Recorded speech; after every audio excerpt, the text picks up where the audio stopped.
1913, the introduction of the Federal Reserve cast a dark shadow over humanity that caused us to become fiat slaves. Let me explain. In the 16th century, the feudal ages, when feudal lords used to own land and used to own their little kind of kingdoms, the peasants would come and they would work on the land in exchange for what? Food, safety, security, and a place to live. But the peasants only worked 150 days out of the year. The rest of the year they had free. They kind of did whatever they wanted. They didn't work during the winter. So why is it that all these free people are working 300 days out of the year and have nothing to show for it except the exact same things that the slaves, or the peasants back in the day had to show for it, which was food, maybe a little bit of security, maybe not if you're in London, right? And home that you don't even own. So when I tell people, hey, you're a peasant, they're like, no, I'm not a peasant. Okay, you're worse than a peasant. You're a fiat slave because you're working and running around in that rat race that was constructed, right, to keep you subjugated and controlled. Because the people, well, whether it's the bankers or the people that kind of control the narrative, and it's not just one individual, it's thousands and thousands and thousands of people and lineages and dynasties and that understand how to control individuals, realize that it's a lot better and easier to have a slave work for you under the premise that they're free and that they're working for themselves than to whip them into submission, because it's not ROI positive to whip your slave into submission, to demoralize him, to make him weak. No. You want the cow to produce a lot of milk, so you got to keep pumping it.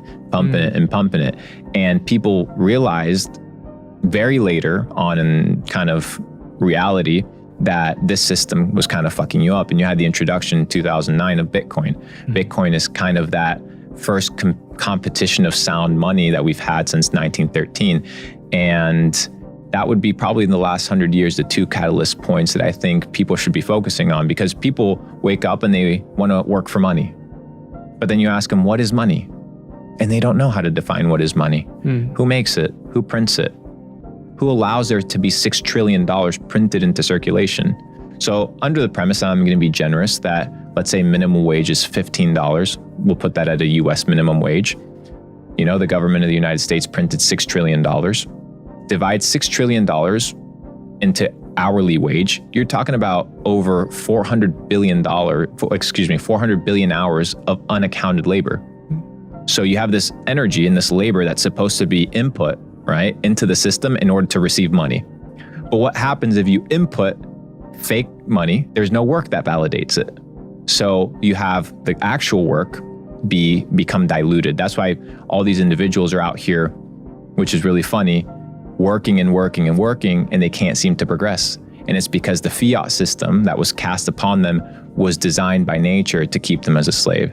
I think if people begin to study the banking system, which is breaking in real time, and begin to understand that there's other monetary tools that can be utilized to enable your ability to preserve your purchasing power and preserve your work energy, it's a good thing. I'll give you the example in a way that the audience can understand. So let's say you were doing consulting back in the day and you got a $10,000 paycheck. If you spent that $10,000 the same day that you made it, it would have been worth a lot more than it was worth today. But the thing is, it's not that the money's worth more, it's that the labor, right, is worth less. So the labor is correlated to your purchasing power, not to the dollar amount. So that $10,000 in 2010 today is $7,000. And it's only been a decade.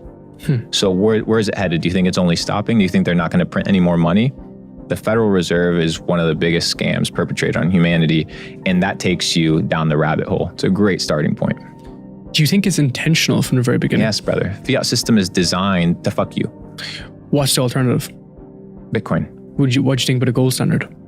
I mean, how much gold is there in the world? It's a limited supply. Who told you that? Well, that's it. Yeah. My philosophy, on that as well. It's that it's harder to mine to get to the extracts, basically. Sure. It requires energy, right? It requires energy. So the value of the gold is correlated to the difficulty and the energy that it requires in order to get it. But how much is there, right? What's telling you that they're not stockpiling this motherfucker up and just controlling and manipulating the prices.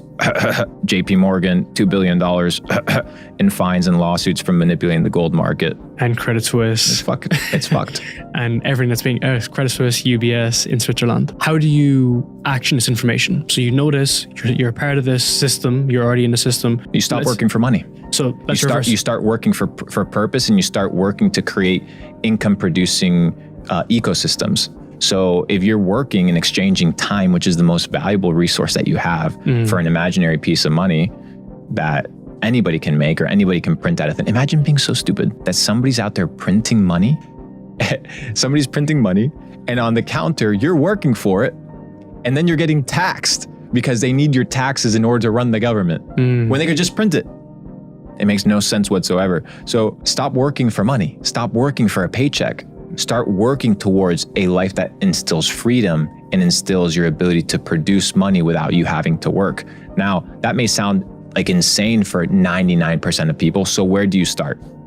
You start by not spending, right? You start by not being a consumer, but being a producer. So most people are consumers. That's why they're always in the rat race. If you're producing, you're always being able to generate income, but you don't want to be producing just with your time. You want to be producing with systems. Now you have AI, now you have automation, now you have software. Dude, you can literally be making money while you sleep. And if you think that's not real, look at all the digital companies that are running. They're making money while the owners are sleeping.